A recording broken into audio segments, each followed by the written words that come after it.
I took Michael back to our interview all those years ago. You had a lot of aspirations at that time, a lot of dreams. Would it be fair to say that a lot of those dreams over the last 10 years, because it was in 1977 that interview, have come true for you? Most of my dreams seem to come true, and I'm so thankful that they do.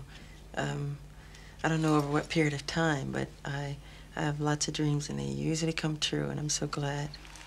I dance a lot anyway. I've always loved to dance. When I was just real little, I used to watch Sammy Davis, Fred Astaire, and James Brown, and just dancing about the house. So I don't remember not dancing. Does it affect you? Does it hurt you to see some idiotic stories that are written? Yeah, I'll answer that question if you don't mind. It hurts me. And if it hurts me, I know it hurts Michael. He's a little more blasé about it than I am. I mean, he just sort of shrugs it off. But I find it very terrible that some of the stuff that is written, particularly about plastic surgery, and it's the majority of it, not the majority, all of it is garbage and rubbish. And, you know, if that's the best thing that's the only thing they can figure out to do with their life, then, you know, they're pretty sick people. I like to sneak into theaters without being noticed sometimes. Sometimes there's really nothing you can do about it. It's the price you have to pay. Well, I've heard sometimes you turn up in the most unexpected places to your friends dressed in that they don't even recognize you. I have incredible disguises. I can fool my own mother. And I enjoy doing it because I get to see life the way it really is sometime, which is fun. I met Michael at Sammy Davis's house when he was about 12. And you just fall in love with Michael at any age. And the whiz was when we really connected. Then he was a scarecrow, and he'd pull out bits of paper, quotes with Confucius, etc., all these great philosophers. And one time he says, blah, blah, blah, blah, blah, sign, Socrates. And he kept saying Socrates, Socrates, Socrates, and nobody would correct him. And after a while, I took him over to the side. I said, Michael, forgive me, if, but it's Socrates, And at that moment, our eyes met, and something happened that's never changed since then. Were you aware of the sales? Did you Yes. check up on sales each week and realize that it was doing this?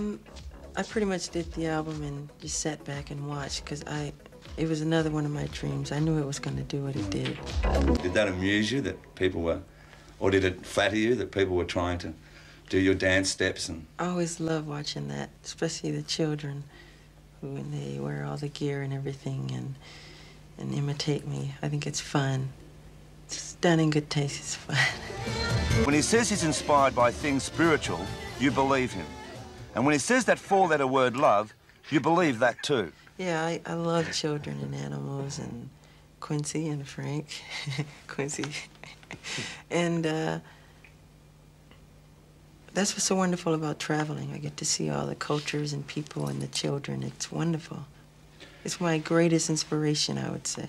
I said I wanted to be something like an anthem where it would affect the whole world, where everybody could sing it and have such melodic simplicity to it, where a 5-year-old child could sing it and like it, that type of thing.